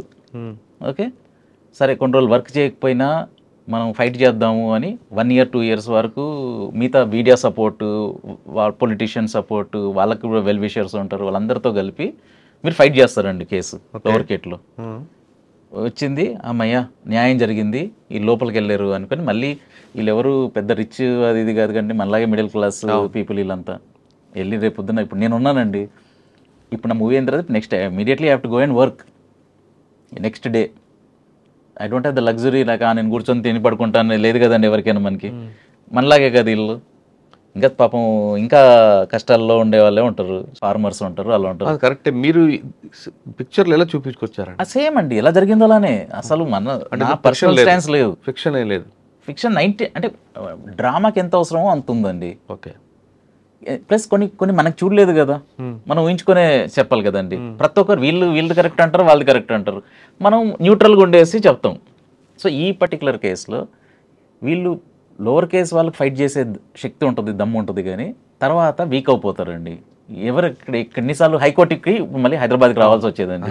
ఎన్నిసార్లు వస్తారు, విట్నెస్లు ఎన్నిసార్లు వస్తారు. ఈ తర్వాత నాకు ఎవరితో సంబంధం లేదు, నేను నాది దున్నుకుంటే నేను బ్రతుకుతే చాలు అనే దానికి కాంప్రమైజ్ అయిపోతారు. అవును, విసిగిపోయి. అవును. ఇప్పుడు ఇన్ని సంవత్సరాలు హైకోర్టులో ఇంకొకరి సైడ్ సపోజ్ వాళ్ళకి డబ్బులు ఉండుంటే, మంచి లాయర్ ఉండుంటే, అక్కడ వాళ్ళు విడుదల చేయడానికి రీజన్ ఏం చెప్పారంటే time of the incidence, place of the incidence beyond doubt prove చేయలేదు అంటే. చనిపోయారండి, 11కి చనిపోతే ఏముంటుంది, మీకు 12కి చనిపోతే 1 o'clock, what has to be proved there. అంటే మన సిస్టంలో బెనిఫిట్ ఆఫ్ డౌట్ అనేది మెయిన్ రూల్ చూపిస్తుందండి. ప్లస్ లీగల్గా పవర్ఫుల్ లాయర్ని తెచ్చుకోగలుగుతారు, మళ్ళీ ఎవరు ఎంత వరకు పోరాడగలుగుతారు అనేది దాన్ని బట్టి. ఇప్పుడు ఎగ్జాంపుల్లో మీరు చెప్పిన జూబ్లీస్ కార్ బాంబ్ కేసులో మీరు చెప్తున్న టైమ్ ఆఫ్ ప్లేస్ ఇవన్నీ ఉన్నా అక్కడ ఈ పోలీసుకున్న హడావిడిలోనో లేదా తర్వాత వచ్చిన ఐఓ ఉన్న ప్రెజర్తోనో ఎక్కడో టెక్నికల్ మిస్టేక్స్ ఉంటాయి. ఓకే, దానివల్ల బెనిఫిట్ ఆఫ్ డౌట్ వస్తుంది, రావడం వల్ల కేసు పోతుంది. మీకు ఇంకొక మిస్టేక్ ఏంటంటే కంప్లైంట్ తెలుగులో ఉంటుంది, ఓకే, ఎఫ్ఐఆర్ ఇంగ్లీష్లో ఉంటుంది, విచారణ అంతా కూడా తెలుగులో జరుగుతుంది, ఛార్జ్ షీట్ ఇంగ్లీష్లో ఉంటుంది. అక్కడ టైపిస్ట్ చేసే ఆఫీసర్ ఎవరున్నారో వాళ్ళకి ఎంత అంటే నేను వాళ్ళని ఏం కించపరచట్లేదు, దాంతో కొంత నాలెడ్జ్తోనే ఆ చెప్పిన తెలుగుని ఇంగ్లీష్లో ట్రాన్స్లేట్ చేస్తారు, అక్కడ కొంత ల్యాప్నెస్ ఉంటుంది. విచారణలో జరిగేదంతా కూడా మీకు ఛార్జ్ షీట్ వచ్చేసరికి కొంత వస్తాయి. ఎగ్జాంపుల్ ఫిజికల్ టెస్ట్, సైకాలజిస్ట్ ఏవో ఒకటి రాసి మిస్టేక్ వచ్చారు, ఆ ఒక్క మిస్టేక్ డిఫెన్స్ సర్టిఫికేట్కి ప్రాణం ఉంటుంది. ఇప్పుడు మనకున్న సిస్టంలో ఆ 2 లూప్ హోల్స్ వల్ల కేసులు పోతుంటాయి. కరెక్ట్ అండి. ఇప్పుడు మీరు తీసుకున్న 3 కేసుల్లో మీరు ఏం సమాజానికి ఏమైనా, ఎందుకంటే మీరు 2 సినిమాల్లో కూడా ఒక మంచి సామాజిక కోణం చూపిస్తున్నారు కాబట్టి, ఇప్పుడు 23 సినిమాల్లో మీరు తీసుకున్న 3 డిఫరెంట్ కేసుల్లో మెసేజ్ ఏమి ఇస్తున్నారు? మెసేజ్ ఏంటంటే, ఒకటి మనం క్వశ్చన్ చేసుకోవాల్సింది ఏంటంటే, సపోజ్ నెంబర్ ఆఫ్ పీపుల్ చనిపోవడంతో ఊరేస్తామా లేదా అనేది మన సమాజం లాస్కి ఒక పారామీటర్ అనుకుందామండి. ఓకే, చిలుకలూరుపేటలో వీళ్ళిద్దరూ చంపిన దానికోసం ఈ 2 దళితులు ఎవరైతే చంపారో బస్సులో ఉన్న వాళ్ళంతా మనలాంటి వాళ్ళే కదా. నేను లైఫ్ అంతా బస్సులోనే ట్రావెల్ చేశాను, కాలేజ్ వరకు, ఇంక్లూడింగ్ కాలేజ్ ఇక్కడ సిటీ బస్సుల దగ్గర నుంచి. మనం ఐడెంటిఫై చేసుకోగలుగుతాం, మనమే ఉండగలుగుతాం, మన ఫ్యామిలీనే ఉండగలుగుతుంది. నెంబరే అనుకుందాం ఒక రీజన్ ఉరేయడానికి. 23 మందిని చంపితే ఉరేయాలి అంటే సరే అందరం ఒప్పుకుంటాం, సరే రైట్. కానీ దీంట్లో ఇంటెన్షన్ లేదు, చంపాలని ఇంటెన్షన్ లేదు. రెండో జూబ్లీ హిల్స్ తీసుకుందాం అండి, 26 మంది చనిపోయారు, నెంబరే ఎక్కువ అవుతాయి, అది ఎక్కువ ఉంది నెంబర్. ప్లస్ ఇంటెన్షనే మనకి మెయిన్ పాయింట్ అని అంటే, అక్కడ ఇంటెన్షన్ ఉంది, ప్లాన్ ఉంది. ఇప్పుడు మేము బాంబు పెడతాము, ఇక్కడ ప్లాన్ చేస్తాము, ఇక్కడ చంపుతాము. దీంట్లో వీళ్ళు చనిపోయినా 20-30 మంది చనిపోవచ్చు, లేకపోయినా చనిపోవచ్చు, అయినా పర్వాలేదు, 30 మంది చనిపోయారు, వీడిని చంపడానికి నేను 30 మందిని చంపేస్తా అనేది క్లారిటీతో ఉంది అక్కడ థాట్. రైట్. చుండూరులో చుండూరులో 8 మంది చంపుతాము, నరుకుతాము, వేసేసి లోపలేస్తాం అనేది ఫుల్ క్లారిటీతో ఉంది. సో ఉరి ఆ 2 కేసులలో ఎందుకు లేదండి అనేది ఫస్ట్ పాయింట్. అంటే ఉరి వేయడానికి డెత్ నెంబర్ అవసరం లేదండి. కరెక్టే. సపోజ్ అనుకుందాం డెత్ నెంబర్ ఎక్కువ అన్నా కూడా జూబ్లీహిల్స్ది ఎక్కువ. సరే ఇంటెంట్ అనుకుందాం, కోల్డ్ బ్లడెడ్గా ప్లాన్ చేసి మ్యాసకర్ చాలా మందిని చంపితే వాడిని ఉరేయాలి అని అనేది ఇంకొకటి నెక్స్ట్ పారామీటర్ అనుకుందాం. అప్పుడు చిలుకలూరిపేటలో వాళ్ళని వేయొద్దు ఉరి, అవును, చుండూరు ఇంకా జూబ్లీహిల్స్లో వేయాలి ఉరి. సో ఈ ఈ డిస్క్రిపెన్సీ ఏంటి ఓకే అనేది చూస్తే మీరు ఎంత ఒప్పుకున్నా ఒప్పుకోకపోయినా ఈ 3 కేసులు చూస్తే మీకు ఐదర్ క్యాస్ట్ బలం ఉండి, డబ్బు బలం ఉండి, పవర్ బలం ఉండి, రూలింగ్ పార్టీతో మీకు మంచి రిలేషన్షిప్ ఉంది, లేకపోతే మీకు బెస్ట్ లాయర్ 10 సంవత్సరాలైనా కొట్లాడే అంత దమ్ము ఉండే డబ్బులు ఉన్నాయి, లేదా మీ ఓన్ క్యాష్ పవర్ఫుల్ ఉన్నారు, వాళ్ళందరూ మీకు వచ్చి హెల్ప్ చేసి మిమ్మల్ని బయటికి తీసుకొస్తారు. ఈ 3 ఉంటే ద లా సేమ్ లా, అందరు ఈక్వల్ అని చెప్పేలా అని వేరే రిజల్ట్స్ వస్తాయండి. అది మెయిన్ ఫస్ట్ పాయింట్. ఇది ఒక థీమ్ అండి. రెండోది మెయిన్ థీమ్ ఏంటంటే వీళ్ళిద్దరు ఎవరైతే వీళ్ళు చంపారో 23 మందిని చంపారండి. ఓకే, వీళ్ళు పశ్చాత్తాపడుతున్నారు. కానీ పశ్చాత్తాపడుతున్నాము అని అంటే ఎట్లా సరిపోద్దండి? ఇప్పుడు వీళ్ళని చాలామంది ఇంటర్వ్యూ చేశారు, నేను చేయలేదండి, బట్ వీళ్ళందరూ చాలా బట్ ఎట్లా మనకు తెలియాలి పశ్చాత్తాపడుతున్నారు, రిపెంట్ అయ్యారు, రిఫార్మ్ అయ్యారు, ఇదయ్యారు, ఎట్లా తెలవాలి మనకి? దానికి ఏంటి మీరేమనుకుంటారు? ఎలా తెలియాలి? It has to be a longer punishment అండి. It has to be at least 10-15 years of it. ఒకటి. రెండోది, ఇప్పుడు మీరు చెప్పిన కేసులలోనే లాస్ట్లో బీనా మేడం గురించి చెప్పారు. Okay, the role of psychologist, okay, the role is first అసలు వీళ్ళని ఎవరైతే ప్రిజన్ లోపలికి వెళ్ళారో వీళ్ళు ఎంత పెద్ద తప్పు చేశారు అనేది ఫస్ట్ డినైల్లో ఉంటారండి. ప్రతి ఒక్క మనిషి ఆడు వెళ్ళిన తర్వాత ఏదో ఒక విధంగా జస్టిఫై చేసుకుంటాడు. అవును, చుండూరులో వాళ్ళు చెప్పాడు, మా అమ్మాయిని ఎవరో అన్నారు, మేము అందుకని చేసుకున్నాం. జస్టిఫై చేసుకోవడానికి ఏముందండి, ఎలా అయినా చేసుకోవచ్చు. క్రిమినల్ ముందు వాడు జస్టిఫై చేసుకుంటాడండి. ఇప్పుడు చంపేప్పుడు నాకు పావర్టీ ఉంది, నాకు డబ్బులు లేవు, అందుకని నేను దొంగతనం చేసుకోవాల్సి వచ్చింది. అది సో ఈ 5 phases ఉంటాయండి. ఓకే, ఈ 5 phases ఏంటంటే the first phase is acceptance of the crime. Okay, అది చేయడం అస్సలతో కాదండి. ఇప్పుడు మనం అనుకుంటాం ఎందుకంత కష్టం అని. మనమే ఇప్పుడు వైఫ్ అండ్ హస్బెండ్ ఉండొచ్చు అండి, ఫ్రెండ్స్ ఉండొచ్చు, రిలేటివ్స్ ఉండొచ్చు, ఏదో చిన్న ఫైట్ అవుతుంది. ఎన్నిసార్లు మనం ఆలోచించి అరే వాడు అన్నాడేమో కానీ నేను ఇది హార్ష్గా అన్నాను, ఈ పార్ట్ నా తప్పు, ఎన్నిసార్లు మనం మనకు అనలైజ్ చేసుకొని మనం కరెక్ట్గా మనం ఎవాల్యుయేట్ చేసుకుంటాం అండి. చాలా తక్కువ సార్లు. అంటే బీనా మేడం క్యారెక్టర్ ఎందుకు వచ్చింది ఇందులో? మొత్తం సెకండ్ హాఫ్ ఈజ్ దట్ అండి. ఓకే, సో ఈ 5 phases ఏదైతే క్రిమినల్కి కావాలో, ఫస్ట్ ఏంటంటే ఇఫ్స్ బట్స్ ఉండొద్దండి. మనము పబ్లిక్గా మనం చేసిన తప్పు, మనం అంత పెద్ద తప్పులు చేయకపోవచ్చు, బట్ నేను చెప్పాను కదా చిన్న 3 కాలేజ్ పిచ్చి మెంటల్ టైంలో నుంచి చేసిన వాటికి జస్టిఫై ఇప్పుడు నేను అప్పుడు అట్లా కాదు. నో, నేను చేసినవి అవి తప్పులు. ఫస్ట్ ఆ యాక్సెప్టెన్స్ రావాలి. అంటే ఆ క్యారెక్టర్ ద్వారా ఏం చెప్పించారండి మీరు? ఇదే అండి first phase is acceptance. Right. Second then comes the repentance part. కానీ యాక్సెప్టెన్స్ లేకపోతే రిపెంటెన్స్ ఎక్కడ వస్తుందండి? అవును. ఓకే, రిపెంటెన్స్ ఏమైంది మరి? 23 ఫ్యామిలీస్ చనిపోయినాయి. మరి 23 ఫ్యామిలీస్ పరిస్థితి ఏంటి? ఆ రోజు వరకు ఇమాజిన్ అండి, ఒక ఫ్యామిలీకి వాళ్ళ ఫాదర్ వెళ్ళారు ఆ బస్సులో, హైదరాబాద్కి వెళ్ళారు, హైదరాబాద్ నుంచి మళ్ళీ చిలకలూరిపేటకు రిటర్న్ వస్తున్నారు, లేక సత్తెనపల్లికి వెళ్తుంది బస్సు. స్టోరీస్ ఉంటాయి అందులో, 23 స్టోరీలు ఉంటాయి. అవును. జస్ట్ ఒకసారి ఆలోచించండి, అందరిలాగే బస్సు ఎక్కారు, వెళ్ళారు, మళ్ళీ రేపు మార్నింగ్ రావాలి, వెయిట్ చేస్తున్నారు. ఉంటే ఆ పాప ఉందనుకుందాం, 5th క్లాసో 6th క్లాసో ఉందనుకుందాం, ఫాదర్ ఉంటాడు, ఫాదర్ ఇక్కడ నుంచి గైడ్ చేస్తాడు, 10th చదువుకుంటుంది, ఆమె కాలేజ్ చదువుకుంటుంది, రైటర్ అవుతుంది, జర్నలిస్ట్ అవుతుంది, డాక్టర్ అవుతుంది, ఏదో అవుతుంది, ఆమెకు మంచి పిల్ల అవుతుంది, ఇది ఉంటుంది, ఒక గ్రాఫ్. సడన్గా ఈరోజు లేడండి ఫాదర్. అదే అటువంటి ఫ్యామిలీస్ అన్ని కొలాప్స్ అవుతాయి అనుకోండి కంప్లీట్లీ. అవును. మీరు అంటే 3 ఫేజ్లు చెప్పారు, 2 మిగతా 2 4th 5th. మిగతా 2 ఈ ఫస్ట్ ఈ యాక్సెప్టెన్స్ ఫేజ్ అండి. తర్వాత గిల్ట్, అయ్యో తప్పు చేశాను కదా అనే ఫేజ్లోకి రావాలి. తర్వాత రిపెంటెన్స్ ఫేజ్, 3, 4 రిపెంటెన్స్ ఫేజ్ అయింది, పశ్చాత్తాపం అయింది, తర్వాత రిఫార్మ్. నిన్న ఒకటి ఉండి ఈరోజు ఎట్లయిపోతామండి మనం? ఎన్నో ఇప్పుడు అనుకుంటాం కదండి, కాదు ఇప్పుడు ఈరోజు ప్రతిరోజు అనుకుంటాం మనం, కాదు నేను ఫిట్నెస్ మీద చేస్తాను, వాకింగ్ ఏం చేస్తాను, లేకపోతే డైట్ కొంచెం చేస్తాను, మళ్ళీ రేపు మళ్ళీ చేస్తాం జిమ్కి. ఏం మనలోనే మనం ఇంత కష్టం రిఫార్మ్ అవ్వడం అనేది, క్రిమినల్ రిఫార్మ్ అవ్వడం ఎంత కష్టం. So it's a very complicated subject అండి. ఎంతవరకు వీలవుతున్నంత వరకు మూవీలో చూపించాము. 5th ఫేజ్ ఏం చూపించారు? 5th ఫేజ్ ఇస్ రిహాబిలిటేషన్ అండి.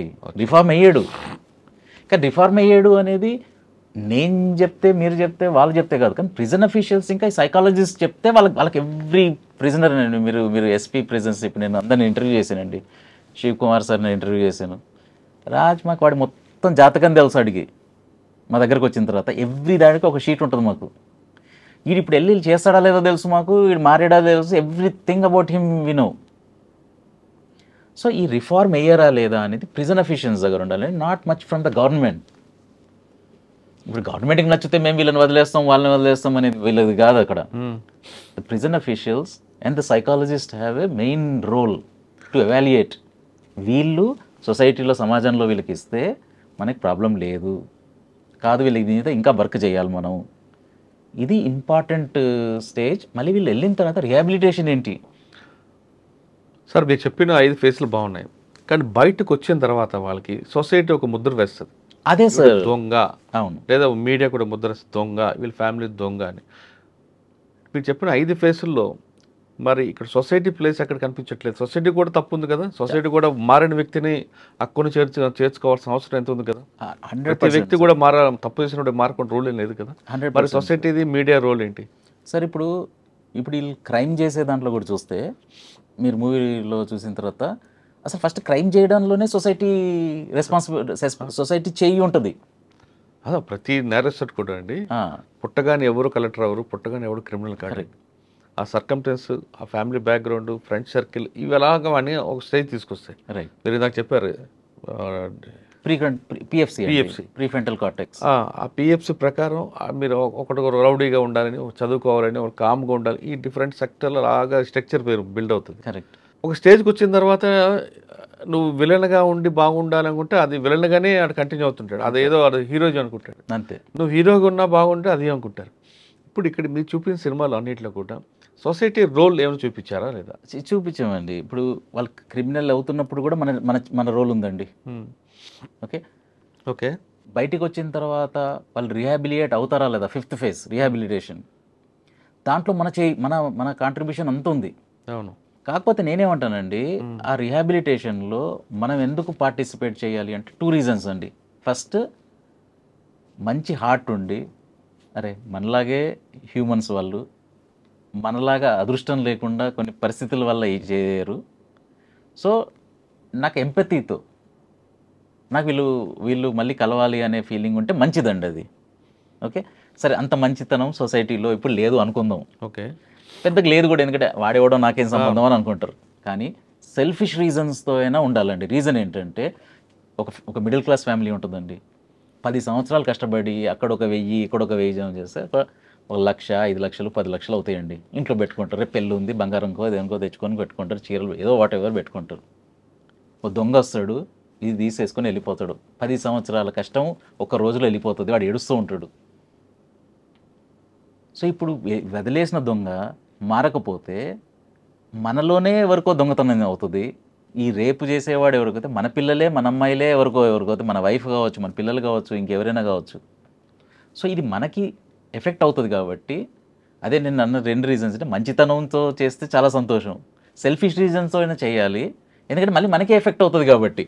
కరెక్టే. కానీ దొంగ వైపు నుంచి మీరు ఎప్పుడైనా మాట్లాడారా? దొంగ వైపు ఏం చెప్తారంటే, నేను నాతో పాటు పక్కన కుర్రాడు, ఇద్దరు ఫ్రెండ్స్, ఇద్దరం ఒకే స్కూల్లో చదువుకుని ఇద్దరం ఒక స్థాయికి వచ్చాం. నా కులం తక్కువ కాబట్టి నన్ను అణగదొక్కారు.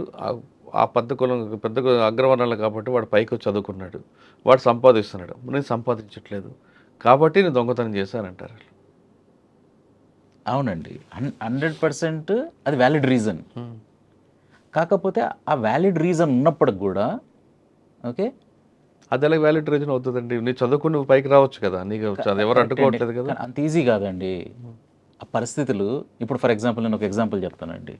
ఓకే, ఇప్పుడు RS Praveen Kumar sir social welfare తీసుకున్న తర్వాత దాని క్వాలిటీ ఆఫ్ ఆ పిల్లలందరిది ఎక్స్ట్రాడినరీ అండి. అవును. నేను మల్లేశం కోసం 3 పిల్లలు కావాలి నాకు, మొత్తం సిటీ అక్కడ ఇక్కడ అంత ఎదుగుతున్నా ఎక్కడ దొరకట్లేదండి. ఐదర్ టూ పాష్ ఉన్నారు, కాన్ఫిడెన్స్ ఉంది. నేను విలేజెస్కి వెళ్ళి వాళ్ళంతా పాపం మా యాక్టింగ్ కోచ్ ఉన్నారు, చాలా ఓపిక పర్సన్, అతనితో వాళ్ళ ఇంట్లో ఉంచుకొని చేసాడు, కానీ ఇలా కాన్ఫిడెన్స్ రావట్లేదు. మళ్ళీ నాకు మా కెమెరా టీంలో ఫ్రెండ్, నేను ఒకటి కీసర్లో వాళ్ళది ఒక స్కూల్ ఉంది, ఫైన్ ఆర్ట్స్ స్కూల్, అక్కడికి వెళ్తే ఆ పిల్లలు అసలు నార్మల్గా లేరు అని అన్నాడు. వెళ్తే వాళ్ళని సార్ అక్కడ యాక్టింగ్ కూర్చున్నాడు, 3 పిల్లలు అంటే 3 పిల్లలు ఇచ్చాడు. నేను వెళ్ళి అసలు ఏం ఒక కోచింగ్ డైరెక్షన్ ఏం లేదండి, నేను కెమెరా పెట్టుకొని వాళ్ళకి డైలాగులు ఇచ్చేస్తే వాళ్ళే చదువుకుంటారు, వాళ్ళే నేర్చుకుంటారు, వాళ్ళు చేసుకుంటారు. సో దీనికి గవర్నమెంట్ ఇంత ఫండ్ ఇచ్చింది, ఈ ఆఫీసర్స్ వీళ్ళని చేసే బాధ్యత ఉంది, ఇవన్నీ ఉండి వీళ్ళందరూ చదువుకొని బయటకు వచ్చారండి. ఫర్ ఎగ్జాంపుల్ దానికన్నా ముందు ఒక 10 years తీసుకుందాం. మీరు ఆర్ఎస్ ప్రవీణ్ కుమార్ గురించి చెప్పారు, ఆయన కూడా కింద స్థాయి నుంచి వచ్చిన వ్యక్తి. కరెక్ట్ అండి, కరెక్ట్ అండి. కానీ ఆయనకున్న నాలెడ్జ్ ప్రకారం ఈ రోజు చాలా మందికి ఒక రోల్ మోడల్ అయ్యాడు. కరెక్ట్ అండి. అన్నిటికన్నా ఇంపార్టెంట్ ఈ రిజర్వేషన్లు పిల్లలకు వద్దని చెప్పిన వ్యక్తి. రిజర్వేషన్లు యాక్చువల్గా ఆయన క్యాష్ ఆయన దీంట్లో రిజర్వేషన్లు ఉంటాయి, కానీ ఆయన 2 పిల్లలకి రిజర్వేషన్ తీసుకోలేదు ఆయన. కరెక్ట్ అండి సార్, ఇది ఇంకా చాలా కాంట్రిబ్యూషన్ ఉంది. బట్ నేను అనే పాయింట్ ఏంటంటే గవర్నమెంట్ చేయాల్సింది ఒకటి ఉంది, అఫీషియల్స్ చేయాల్సింది ఉంది. దానికన్నా ముందు పాపం వాళ్ళు గవర్నమెంట్ చేయలేదు అనట్లేదండి, అఫీషియల్స్ చేయట్లేదు అనట్లేదు, కానీ ఇట్లా చేయలేదు కదా. సో ఇట్లా చేయలేనప్పుడు వాళ్ళకి సరిగ్గా రిసోర్సెస్ ఇవ్వకుండా ఉన్నప్పుడు వాళ్ళందరూ ఇంత గొప్ప కాలేదు కదా. ఇప్పుడు వీళ్ళు ఉన్నప్పుడు స్వేరోస్ ఈ 10 సంవత్సరాల పిల్లల్లాగా అవ్వలేదు కదా. వాళ్ళు సపోర్టింగ్ ఆఫీసర్ కావాలి, వాళ్ళందరూ లేనప్పుడు ఇప్పుడు ఎవరు రెస్పాన్సిబుల్, వాళ్ళు చదువుకోలేదు అని అంటే అక్కడ ఉన్న ఆఫీసర్ ఆర్ఎస్ ప్రవీణ్ కుమార్ గారు కాబట్టి దాన్ని అది సార్ గవర్నమెంట్ అక్కడ కొంచెం సపోర్ట్ ఇవ్వడము, అతనికి పవర్ ఇవ్వడము, అతను సిన్సియారిటీతో చేయడంతో 1,00,000 మంది ఇట్లా వెళ్ళిపోయారు. సో దానికన్నా ముందు 1,00,000 కాలేదు అని అంటే ఎవరు రెస్పాన్సిబుల్? మనం వేసే సొసైటీ రెస్పాన్సిబుల్ కాదా? కరెక్ట్. అది అంటే మీరు ఫైనల్గా మరి దానికన్నా ముందు అదే స్కూళ్ళు అదే పిల్లలు, అప్పుడు వాడు చదువు రాకుండా వాడు దొంగ అయ్యాడు, ఫెయిల్ అయ్యి ఇక్కడ చదువుకొని ఇప్పుడు వాళ్ళు ఎవరెస్ట్ ఎక్కుతున్నారు, ఇంజనీర్ అవుతున్నారు, డాక్టర్లు అవుతున్నారు, హార్వర్డ్కి వెళ్తున్నారు. అవును. సో ఇది సొసైటీది ఎట్లా కాదండి, ఇది మనందరు కలెక్టివ్ ఫెయిల్యూర్ కదా. నేను ఒక్క పర్సన్ అనట్లేదు, అక్కడ చదువు చెప్పేవాళ్ళు, టీచర్లు, గవర్నమెంట్లు, ఫండ్స్ వెళ్తున్నాయా? దానికన్నా ముందు ఎప్పుడండి మీరు ఒక్కటి చూడండి, ఆ గవర్నమెంట్ స్కూల్స్ వాళ్ళు పెట్టిన హాస్టల్ అన్నిట్లలో మనం న్యూస్ పేపర్లలో ఒకటి చదివేవాళ్ళం, అన్నంలో పురుగులు వస్తున్నాయి, ఇంతమంది ఇదయ్యారు, ఆడపిల్లలు వీటిలలో వాళ్ళని ఎక్స్ప్లాయిట్ చేస్తున్నారు, ఒక అమ్మాయి ప్రెగ్నెంట్ అయిపోయింది, ఇవే వినేవాళ్ళం. బాత్రూమ్ డోర్లు ఉండవు, 9th క్లాస్ పిల్ల ఉంటుంది, ప్రెగ్నెంట్ అయింది. ఎవరు చేసి ఉంటారు? ప్రెగ్నెంట్ ఎట్లా అవుతారండి? ఒక మైనర్. కరెక్ట్ అండి. అందరూ ఆర్ఎస్ ప్రవీణ్ కుమార్ గారు ఉంటే సొసైటీ ఎప్పుడూ బాగుపడుతుంది కదా. So we need 100 such people. But అక్కడంతా మనందరు కలెక్టివ్ ఫెయిల్యూర్ కదా. అవును. పిల్లోడు ఫెయిల్ అయ్యి దొంగతనంకి రీజన్ కావడానికి. కరెక్ట్. కానీ ఈ సినిమాలో సమర్థించట్లేదండి. కాకపోతే మనం 2 ఉండాలి. రీజన్ ఎందుకు ఉండాలి అనేది ఆ రీసెర్చ్కి వెళ్ళాలి. అంటే సొసైటీ మిస్టేక్ కూడా చూపించారు 100%. అది కాకపోతే అంతున్నా కూడా అది కరెక్ట్ కాదని కూడా చెప్పాలి. ఓకే. అంటే ఎప్పుడు ఈ సినిమాకి ఎప్పుడు ముందుకు వస్తుందంటే దీని వెనక చాలా కష్టాలు పడ్డారు కదా. అసలు చిన్న సినిమాల కష్టాలు వేరే ఉంటాయండి. 8 AM మెట్రో తర్వాత యాక్చువల్గా నేను సినిమా తీయొద్దు, ఇంకా నాకు వద్దున్న ఆయన చాలు, ఇంక మంచిగా ఓటీటీ ఇచ్చుకోవచ్చు కదండి. ఇది ఓటీటీలో అదొక పెద్ద బ్యూరోక్రసీ అండి. తర్వాత దాంట్లో 1,00,000 లేయర్లు ఉంటారు. ఇది బాగాలేదు, ఈ సినిమా ఆడదు అంటారు, ఇది బాగాలేదు అని రిజెక్ట్ అంటారు. ఇప్పుడు ఈ సినిమాకి నేను అడగని ప్రొడ్యూసర్ లేదు, అడగని యాక్టర్ లేరు, అయితే వాళ్ళ డేట్స్ ఉండవు, టైం ఉండదు, ఇది ఆడదు అని అంటారు, ఇది అంటారు. కాకపోతే ఈ ఒక అన్పాపులర్ స్టాన్స్ తీసుకోవడంలో అదొక థ్రిల్ ఉంటుందండి. ఇప్పుడు అందరూ ఇది ఆడదు, వేస్ట్, చెయ్యరు అన్నప్పుడు మనం ఫస్ట్ వెళ్ళి అడుగుతాం, బతిమలాడుతాం, ఓటీటీస్ని అడుగుతాం, తీసుకోండి ప్లీజ్ అని అడుగుతాం, యాక్టర్లను అడుగుతాం, ఇది ఆడదు సినిమా అంటారు, ప్రొడ్యూసర్లను అడుగుతాం, ప్లీజ్ దీంట్లో ఇన్వెస్ట్ చేసేయండి అని, ఇది ఆడదు అని అంటారు. సరే వాళ్ళందరూ సాధారణంగా సినిమా అనగానే మీరు ఒక ఓరియంటెడ్ మెసేజ్ ఇచ్చిన, సోషల్ ఓరియంటెడ్ మెసేజ్ ఇచ్చిన, కొంచెం కమర్షియల్ ఆగే ఉండాలి. కమర్షియల్ యాంగిల్స్ ఉంటే కదండి సినిమా అనేది నిలబడుతుంది. మీ సినిమాలో కమర్షియల్ ఏముంది సార్? కమర్షియల్ అంటే నేనేమంటానంటే, మన దగ్గర ఒకటి చాలా రాంగ్ వర్డ్ వాడతారండి, ఎంటర్టైన్మెంట్ అని. ఓకే, ఇంకా అది పెద్ద డైలాగ్ అయింది. ఆ డైలాగ్ అందరు ఫేమస్ కూడా ఉంటారు. అంటే కామెడీ ఉండాలి, మూడు ఉండాలి, ఎంటర్టైన్మెంట్ ఉండాలి, ఎంటర్టైన్మెంట్ ఎంటర్టైన్మెంట్ ఎంటర్టైన్మెంట్ అంటారండి. అసలు అది డెఫినేషనే రాంగ్ అండి. ఇప్పుడు ఒక్కొక్కరికి ఎంటర్టైన్మెంట్ డెఫినేషన్, ఎంటర్టైన్మెంట్ కన్నా మనం వర్డ్ వాడాల్సింది ఏంటండి, ఎంగేజింగ్ అని వాడాలి. Okay, entertainment is a wrong word, engaging is the right word. Engage అవుతే ఎంటర్టైన్ అవుతాడు. అవును, ఇప్పుడు ఎలా ఎంగేజ్ అవుతుంది, ఎంగేజ్ అయినప్పుడు ఏంటంటే అదే ఎంటర్టైన్మెంట్ అండి. ఎంగేజింగ్ కొంతమందికి ఐటమ్ సాంగ్ ఉంటే ఎంగేజ్ అవుతా ఉంటాడు, తప్పేం లేదు కదండి. చూసేవాడు ఉన్నాడు, తీసేవాడు ఉన్నాడు, మనం ఎవరైనా జడ్జి చేయడానికి. అవును, సెన్సార్ వాళ్ళు ఇస్తున్నారు, చేయండి అంటున్నారు, చేసేవాడు చేస్తున్నాడు, తీసేవాడు తీస్తున్నాడు. విమెన్ని ఆబ్జెక్టిఫై చేసే వాళ్ళు ఉన్నారు, చూసేవాడికి ఇంట్రెస్ట్ ఉన్నంత వరకు సప్లై డిమాండ్ అండి, చూస్తున్నాడు, ఇది ఉంది. కానీ మీ సినిమాలో ఏముంది ఇప్పుడు దీంట్లో? నేనేమంటున్నానండి, అంటే సబ్జెక్ట్ వరకు ఇవి కావాలి అని. ఇప్పుడు వైలెన్స్ని గ్లోరిఫై చేసే నాకు కావాలి అని అంటున్నారు, తీస్తున్నారు, పైసలు వస్తున్నాయి, అవన్నీ ఫైన్, అవి ఉంటాయి కూడా. మనం ఎవరమండి ఇప్పుడు క్రిమినల్స్నే జడ్జి చేయొద్దు అని అన్న వాళ్ళు, వీళ్ళు ఇట్లా తీయొద్దు అట్లా తీయడానికి మనం ఏం హక్కు? నేనేమంటున్నానంటే ఇది మెజారిటీ పర్సంటేజ్ ఉన్న 20-30% will get engaged with this film కూడా అండి. కరెక్టే, వాళ్ళు చాలు మనకి అంటున్నా. ఫస్ట్ ఆఫ్ ఆల్ ఏంటండి, నా టార్గెట్ ఆడియన్స్ ఓకే ఈ డేర్ చేయడానికి, ఎస్పెషల్లీ లాస్ట్ ఫిలిం ఫ్లాప్ అయిన తర్వాత డేర్ చేయడానికి ఏంటంటే నా ఫస్ట్ టార్గెట్ ఆడియన్స్ ఒక పర్సన్ అండి. ఒక జైల్లో ఒక క్రిమినల్ ఉన్నాడు, యంగ్ గై, హార్డ్లీ 17 years ఉన్నాడు అండి. ఇంకా అతను టీన్ కూడా కంప్లీట్ అవ్వలేదు. 17-18లో చెర్లపల్లిలోనో ఇక్కడెక్కడో జైల్లో ఉన్నాడు. నేను తీసిన సినిమా అతనికండి. నాకు ఎవ్వరు చూడకపోతే ఆ ఒక్క దగ్గర రీచ్ అవుతే ఈ సినిమా తీసింది నాకు ఎనఫ్. నా టార్గెట్ ఫుల్ఫిల్ అయినట్టు. అంటే ఆయనలో చేంజెస్ చాలు, చేంజ్ రాకపోయినా చూస్తే చాలు. నేను ఇతనితో చూస్తే చాలు నాకు. అతను నేను ఫ్రీగా నాకు వాళ్ళు పర్మిషన్ ఇస్తే వెళ్ళి చూస్తా, అంతలో అందరూ ఇది బోర్ అనొచ్చు, సుత్తనొచ్చు, ఏమనొచ్చు. కానీ ఈ cinema 1 person if I can connect with that person, that is my primary target audience అండి. దీని తర్వాత నేను టీన్స్లో నుంచి వచ్చినప్పుడు ఎంత డిస్టర్బ్డ్ ఉంటా అని తెలుసు కాబట్టి టీన్స్కి సపోజ్ ఇది వెళ్తే సెకండ్ హ్యాపీ అవుతా, ఎందుకంటే that is a turbulent face.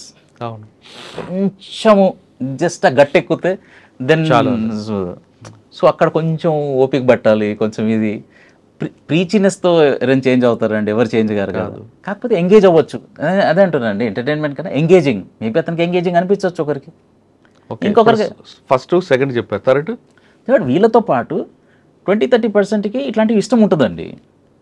ఇప్పుడు మనది ఇప్పుడు బాహుబలి RRR బడ్జెట్లు కాదు కదండి, అందరు చూసేసి 10% చాలు మనకి అంటే. ప్రతి ప్రేక్షకుడు కొంచెం మంచి ఇన్ఫర్మేషన్తో పాటు కొంచెం మీరు అనేది ఎంటర్టైన్మెంట్, కామెడీ కోరుకుంటారు.